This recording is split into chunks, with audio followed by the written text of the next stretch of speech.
Beautiful people, it's me, Pamela, on my YouTube. Cho, no, what's the T? Siyahlaziya. Guys, let's just unpack a bit on Usenzo Meyiwa. Remember, I promised you ukuthi ngizokhuluma kancane how Judge Ratha Mokgatle wasn't fair to the defense, always colluding. Umbono ukuthi lo muntu lo is in the same team no Baloyi. As Baloyi, every time Baloyi, like you can see ukuthi man, these people are actually a team. They are showing off the pact that they made in court. Ukuthi lalela, we are happening thing and Nina ngisho defense at the time. So ngizonibonisa ke mina. If you remember very well, ne? Yebo Judge Ratha Mokgatle ngekho right. I've said it many times.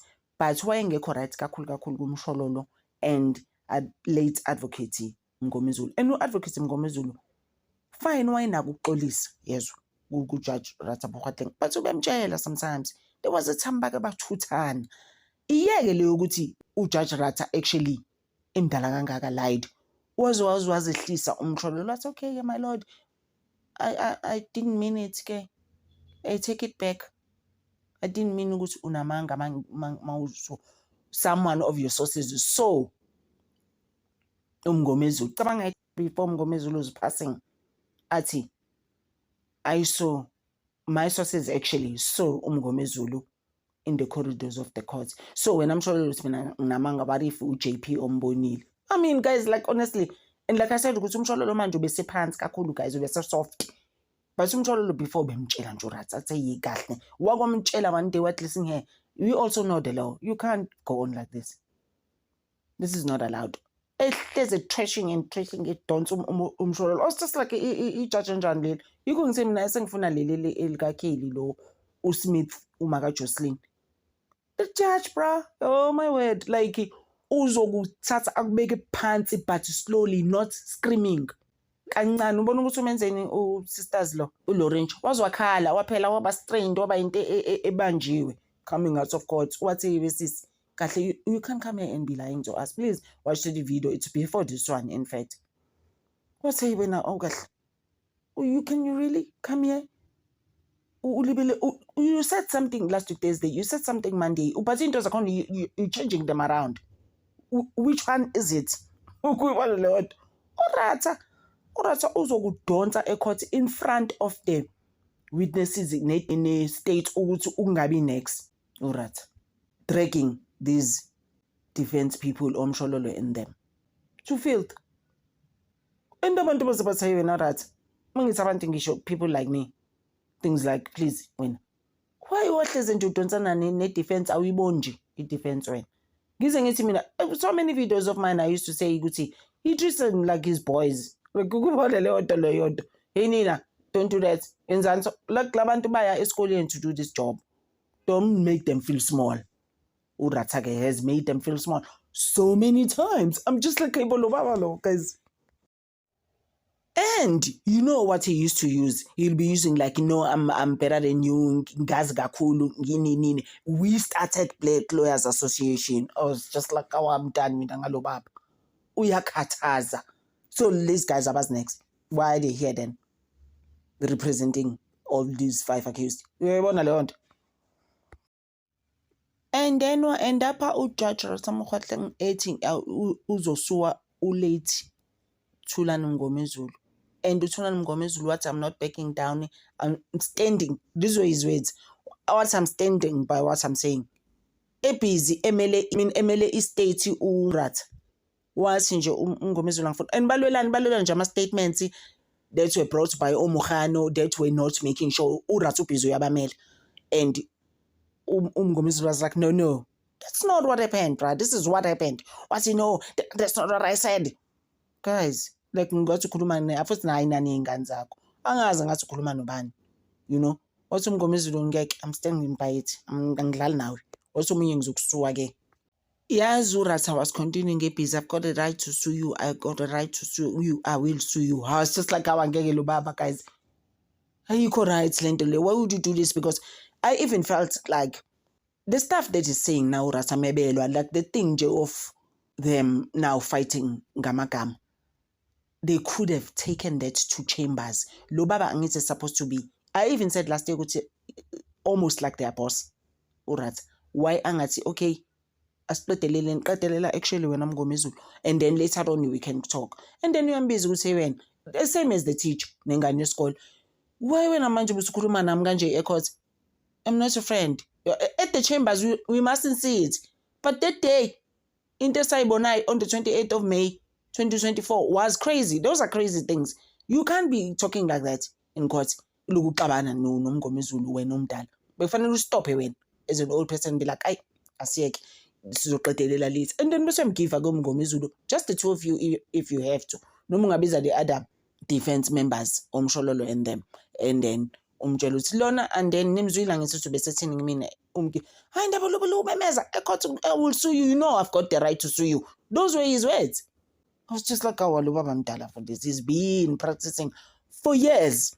And my reason and JP's reason for him coming there because he's great. But akayiboni iskahle greatness yakhe. Uhlezi ufuna ukuthi approve a point.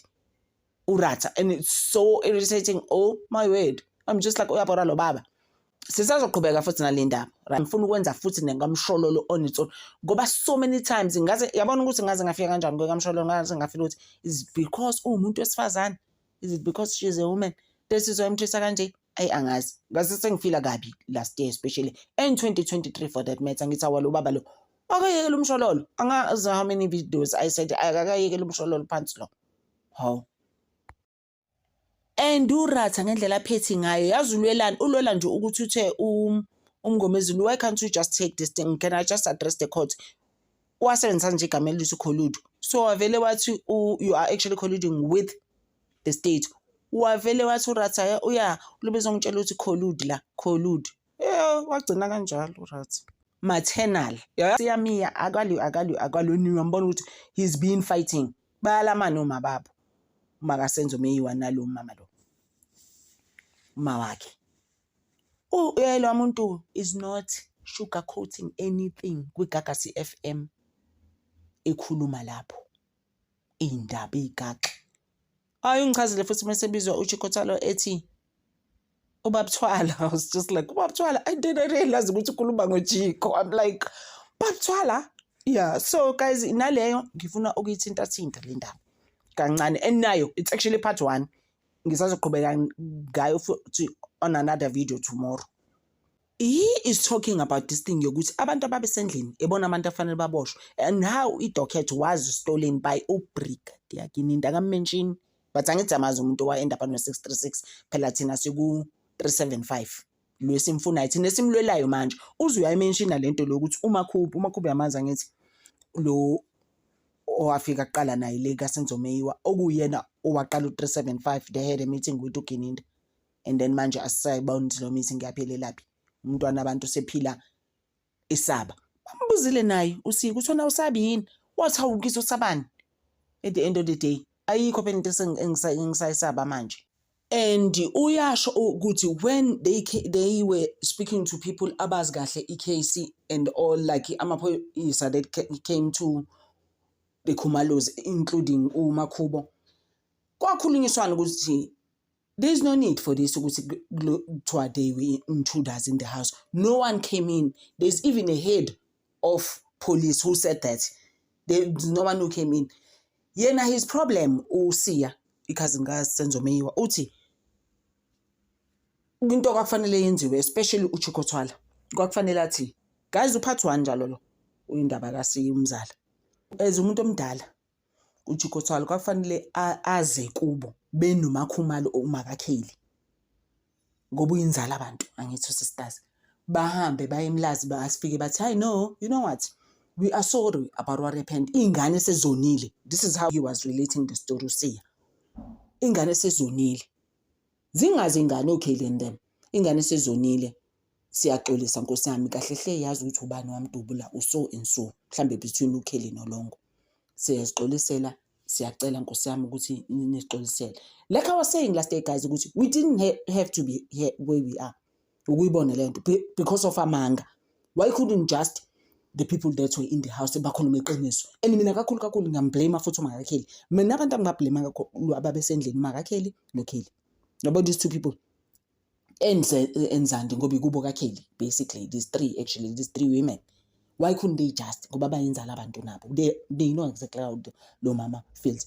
Why couldn't they just tell us the truth? Ukuyibona leyo nto. So he's saying the same thing nguSiya ukuthi they could have just told us benza kanjalo. Ushikho kubo yena ozayo ukuthi hayi guys ingane zonile, in fact ingane imdobulile ile siyaxolisa nkosiyambandla. Ngaba sikho la sekhona guys, chances are ngaba bekhona abantu ababushwayo. Ukuyibona leyo nto leyo indlela engibeka ngayo, amafamily ayixolelwana. But buku ukuthi sikuphi manje kadontsiswane kathukwane uhlezi nje ukhele ethukana noma akasenze guys. Asafika nini lapho guys? Ngithe upart 1 lo, upart 2 ngifuna uqhubeka ngawo lithi, because otherwise then ivideo izoba yinde. Upart 2 uSiya nomshololo etreatwa kabi uRatha. Thank you so much guys, I appreciate you. Ngithanda over.